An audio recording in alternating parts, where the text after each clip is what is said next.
आदरणीय चंद्रशेखर आजाद जी मंच पर उपस्थित। अभी बात आई थी सरदार वल्लभ भाई पटेल ने 1948 में राष्ट्रीय स्वयं संघ को प्रतिबंधित करने का कार्य किया था। लेकिन मैं पूछना चाहता हूं कि गोविंदपुर की धरती पर जब अन्याय और अत्याचार हो रहा था तब कहां चली गई थी नेताजी? उनको न्याय दिलाने में उनकी रुचि नहीं रही। आकर के आप लोगों के बीच में जयकारे लगवा लेने के बाद, कोरम पूरा करने के बाद दिल्ली चली गई। क्या मिला आपको? भारतीय जनता पार्टी की सरकार ने नौजवानों को, जिन्होंने भारत माता के जयकारे के नारे लगाए, उनको दे दी बदहाली और बेरोजगारी। आर.के. वर्मा जी विधायक रानीगंज जी से आग्रह करेंगे कि आप आए, अपने विचार रखें। जोरदार तालियों के साथ स्वागत।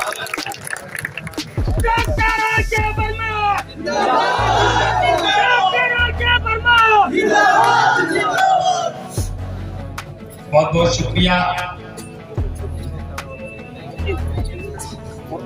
आज सरदार वल्लभ भाई पटेल, बिरसा मुंडा जी, महाराज सिंह भारती जी के जयंती के अवसर पर आयोजित इस कार्यक्रम में मुख्य अतिथि के रूप में पधारे मंचासीन युवाओं के नेता आदरणीय चंद्रशेखर आजाद जी, मंच पर उपस्थित बिहार की धरती से चल करके आए सांसद आदरणीय कौशलेंद्र सिंह पटेल जी, पूर्व विधायक आदरणीय चौधरी अमर सिंह जी, पूर्व विधायक आदरणीय वशिष्ठ सिंह जी, हम लोगों के बीच में सरकार और समाज का आईना दिखाने वाले आदरणीय धीरज भाई पटेल जी, और जिस संगठन के द्वारा यह कार्यक्रम आयोजित हुआ है, आप सब लोगों के बीच में मंचासीन सरदार सेना के प्रमुख आदरणीय डॉक्टर आर.एस. पटेल जी सहित मंच पर उपस्थित सभी अपने सम्मानित अतिथियों का, सामने बैठे हुए अपने क्षेत्र के पिता तुल्य बुजुर्गों का, नौजवान साथियों का, प्यारे बच्चों का, पत्रकार बंधुओं का, सुरक्षा कर्मियों का मैं हृदय की गहराइयों से हार्दिक स्वागत, अभिनंदन, वंदन करता हूं। हमारी साथियों, यह अवसर है उन महामानवों के जन्मजयंती का, जिसके आयोजन में आप सब लोग यहाँ पर पधारे हैं। ऐसे महामानवों को श्रद्धांजलि के रूप में मैं आप लोगों के बीच में दो लाइन कह करके अपनी बात को प्रारंभ करूंगा कि नींव की ईंट रख कर दिखाई दिशा, नींव की ईंट रख कर दिखाई दिशा, बस वही प्रेरणा है, वही है लगन, कर्मनिष्ठा समर्पण वही आत्मबल, याद कर हम सभी कर रहे हैं नमन, याद कर हम सभी कर रहे हैं नमन। हमारे साथियों, ऐसे महामानव का पूरा जीवन हम सब लोगों के लिए प्रेरणा है। अभी बातें बहुत सारी आई हम लोगों के बीच में। साहित्यकार आदरणीय रामेश्वर पवन जी ने बहुत सारी ऐतिहासिक जानकारी आप सब लोगों के बीच में साझा करने का कार्य किया। मैं आप लोगों के बीच में थोड़ी सी बातें रखूंगा। सम्मानित साथियों, ये महामानव का पूरा जीवन, उनके संघर्ष हमारे लिए प्रेरणा है, लेकिन आज उनके सपने जो रहे हैं, जिसके लिए उन्होंने अपने जीवन को संघर्षों में डाला, अपनी कुर्बानी तक देने का कार्य किया, आज उनके सपने पूरे नहीं हो रहे हैं। और उसके बीच में अगर कोई है तो हम आप जैसे लोग हैं। अभी बात आई थी सरदार वल्लभ भाई पटेल ने 1948 में राष्ट्रीय स्वयं संघ को प्रतिबंधित करने का कार्य किया था। लेकिन आज हमारे बहुतायत पटेल समाज के चाहे नेता हो या आम नागरिक हो, राष्ट्रीय स्वयं सेवक संघ के इशारे पर उन्हीं के अनुयायी बन करके सरदार वल्लभ भाई पटेल के सपनों को चकनाचूर करने का काम कर रहे हैं। इस बात को कहने में आज कोई गुरेज नहीं है। मुझे याद है इस धरती का वह मंजर, जब 2022 का चुनाव चल रहा था पट्टी की धरती पर। यहाँ पर भी आप लोगों के बीच में कुर्मी समाज की एक नेता आई थी अनुप्रिया पटेल के रूप में, और बहुत सारे नौजवानों ने उनकी अगवानी करते समय भारत माता के जयकारे के नारे लगाने का काम किया था। लेकिन मैं पूछना चाहता हूं कि गोविंदपुर की धरती पर जब अन्याय और अत्याचार हो रहा था तब कहां चली गई थी नेताजी? उनको न्याय दिलाने में उनकी रुचि नहीं रही। आकर के आप लोगों के बीच में जयकारे लगवा लेने के बाद, कोरम पूरा करने के बाद दिल्ली चली गई। लोग जेल की सलाखों के भीतर रहे, लोग अपना घर द्वार छोड़ करके दर दर भटकने को मजबूर रहे। सरकार में रह करके सबकार की मंत्री होने के बावजूद भी आपको न्याय दिलाने में उनकी दिलचस्पी नहीं रही। उनकी दिलचस्पी कहाँ होती है? सबसे पहले मैं उन नौजवानों से पूछना चाहता हूँ, क्या मिला आपको? भारतीय जनता पार्टी की सरकार ने नौजवानों को, जिन्होंने भारत माता के जयकारे के नारे लगाए, उनको दे दी बदहाली और बेरोजगारी। और भारतीय जनता पार्टी के आला मुखिया जो है, भाई और बहनों के नेता जो है, उन्होंने अपने उद्योगपति मित्रों को दे दी दौलत और खुशहाली। दिया कि नहीं दिया? आप याद करो, 2014 के पहले उन्होंने एक बार गुजरात की धरती से कहा था, मैं पिछड़ी जाति में पैदा हुआ हूँ। Doctor R.K. वर्मा जैसे एक नए राजनीतिक कार्यकर्ता को यह विश्वास हुआ कि शायद भारत के राजनीतिक आईने में पिछड़े अनुसूचित समाज के लोगों की हिस्सेदारी, भागीदारी बढ़ने वाली है। लेकिन क्या हुआ? आप सब लोग अच्छी तरीके से देख रहे हैं। अभी 69,000 शिक्षक भर्ती का घोटाला, जिसमें लगभग 6,500 ऐसे अभ्यर्थी जो पिछड़े अनुसूचित समाज के लोग हैं, जिनको शिक्षक बन जाना चाहिए था, लेकिन योगी सरकार के इशारे पर उनके आला अधिकारियों ने अभी तक उनको शिक्षक नहीं बनने दिया।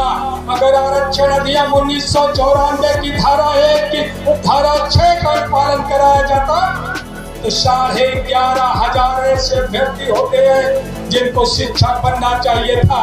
मैंने स्वयं शिकायत करी राष्ट्रीय पिछड़ा वर्ग आयोग को, और राष्ट्रीय पिछड़ा वर्ग आयोग ने लगातार सुनवाई करके उत्तर प्रदेश सरकार को एक आदेश जारी किया कि सरकार ऐसे पिछड़े अनुसूचित समाज के अभ्यर्थियों को, जिनकी तादाद 11,500 है, उनको तत्काल शिक्षक बना करके और जिम्मेदार अधिकारियों को दंडित करने का काम करे। लेकिन सरकार ने किसी अधिकारी को ना ही दंडित किया और ना ही पिछड़े अनुसूचित समाज के अभ्यर्थियों को शिक्षक बनाने का काम किया। और दंडित भी किया तो किसको किया?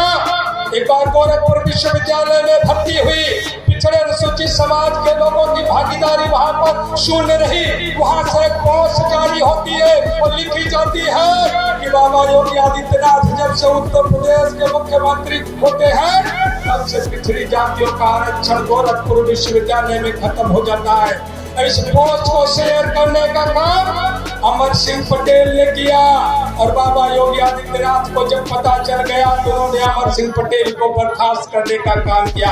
यहाँ पर बैठे हुए सरदार वल्लभ भाई पटेल के अनुयायियों से मैं कहना चाहता हूँ, मैं कुर्मी समाज के लोगों से मैं कहना चाहता हूँ, सरकार में बड़े बड़े पद आपकी शोहरत की वजह से लोगों को मिला है, लेकिन उन्होंने अमर सिंह पटेल के लिए भी न्याय करने का काम नहीं किया, अमर सिंह पटेल के लिए भी आवाज उठाने का काम नहीं किया। इसलिए मैं आप सब लोगों से कहना चाहता हूँ कि आज वो लोग बड़े बड़े नेता जो आए थे गुजरात की धरती से, जिन्होंने कहा था कि काला धन लाऊंगा, काला धन नहीं आया, जिन्होंने कहा कि बेरोजगारी खत्म करूंगा, जिन्होंने डॉक्टर मनमोहन सिंह को लगातार पोषने का काम किया, कि मनमोहन सिंह प्रधानमंत्री जी महंगाई का मां बोलने को तैयार नहीं है। लेकिन सम्मानित साथियों, मैं पूछना चाहता हूं कि जब प्रधानमंत्री उज्ज्वला योजना आई, उस समय रसोई गैस सिलेंडर की कीमत 400 रुपए थी, और 2014 के बाद से आज 22 तक 7 वर्षों में उसकी कीमत बढ़ करके 1100 पार हो गई। 70 वर्षों में 400 की कीमत, और महज 7 वर्षों में 1100 कीमत बढ़ाने का काम किया। और खराब पड़ा हुआ, बेकार पड़ा हुआ सिलेंडर न्यायालय के आदेश पर जिसकी आपूर्ति नहीं की जा सकती थी, उसको गरीबों के बीच में मुफ्त में बंटवा करके अपने उद्योगपति मित्रों का व्यवसाय बढ़ाने का काम किया। ये प्रधानमंत्री उज्ज्वला योजना के नाम पर भारत सरकार ने गरीबों की जेब पर डाका डालने का काम किया है। जब उज्ज्वला योजना आई है तो उत्तर प्रदेश की धरती पर 1 करोड़ 16 लाख उपभोक्ता ऐसे थे जिनके घर में रसोई गैस पर खाना बनता था और मुफ्त सिलेंडर भजवा करके 3 करोड़ 16 लाख उपभोक्ता पैदा करने का काम किया गया और 400 का सिलेंडर 1100 पार करने का काम किया गया। वो अडानी गैस की कंपनी जो उत्तर प्रदेश से 200 करोड़ रुपया कमाने का काम महीने में करती थी, आज 2500 करोड़ रुपया कमाने का काम कर रही है। इसलिए मैं सम्मानित साथियों कहना चाहता हूँ, ये छद्म राष्ट्रवादियों से सावधान रहना। ये आपकी संपत्तियों का निजीकरण करने का काम कर रहे हैं। रेल को बेच दिया, खेत को बेच दिया, LIC को बेच दिया, BSNL को बेच दिया।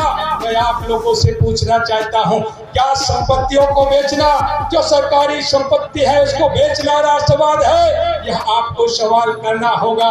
मैं सम्मानित साथियों, चूंकि आपने सवाल करना बंद कर दिया है सरकार से, इसलिए वो बार-बार सरकार बनाने का काम करते हैं। आप याद करो, रेलवे विभाग एक ऐसा विभाग है जिस पर बैठ करके प्रधानमंत्री नरेंद्र मोदी जी चाय बेचने का दावा करते थे।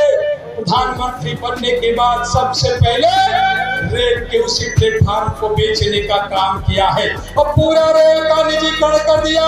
1.5 लाख नौकरियां 1 साल में रेल से दी जाती है। आज आप सोच लो, कल्पना कर लो, अगर किसी रेलवे विभाग में आपके गांव का सबसे गरीब, कमजोर, अनपढ़, अशिक्षित आदमी अगर वहां पर जाकर के सफाई कर्मचारी भी बनना चाहता है तो अब सरकारी सफाई कर्मचारी नहीं बन पाएगा। पहले सरकारी सफाई कर्मचारी बनता था जिसको 40,000 से 50,000 रुपए तनख्वाह मिलती थी। आज वही गांव का गरीब घर का बेटा जाएगा, आउटसोर्सिंग कंपनियों के माध्यम से जाएगा और 50,000 के बजाय उसको 10,000 में संतोष करना पड़ेगा और बाकी का 40,000 रुपए किसके पास जाएगा?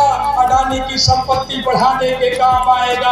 अभी रेलवे टिकट, लखनऊ जंक्शन का टिकट, प्लेटफॉर्म टिकट 100 रुपए में हो गया, जो पहले 5 रुपए में था, 20 गुना ज्यादा बढ़ गया। मैं आप लोगों से कहना चाहता हूं, आपने कभी सवाल नहीं किया कि आपकी गेहूं की कीमत 20 गुना ज्यादा क्यों नहीं मिली? आपकी फसलों का न्यूनतम समर्थन मूल्य 20 गुना ज्यादा नहीं हुआ?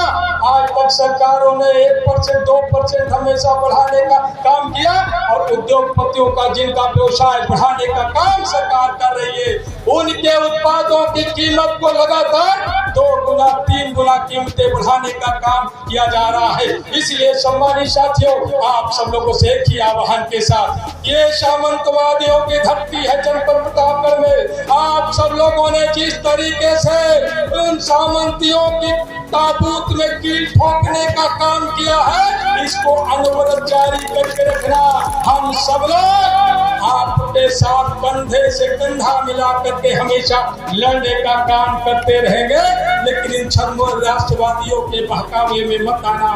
अगर सच्चा राष्ट्र का निर्माण आप सब करना चाहते हो कि बाबा साहब भीमराव अम्बेडकर के अनुयायी बन करके, सरदार वल्लभ भाई पटेल के अनुयायी बन करके निकल लेना और बता देना कि यह देश जो है जिन लोगों के हाथों में है, भारतीय जनता पार्टी देश से लोकतंत्र खत्म करना चाहती है, देश से संविधान खत्म करना चाहती है, आपकी आरक्षण व्यवस्था खत्म करना चाहती है और पूंजीवादी व्यवस्था को ला करके इस देश में दूसरी ईस्ट इंडिया कंपनी बना करके आपको गुलामी भरे हालात में ले जाना चाहती है। क्योंकि बहुत सारे वक्तागण है, वक्त नहीं है। आप सब लोगों का मैं पुनः बहुत बहुत स्वागत, अभिनंदन, वंदन करते हुए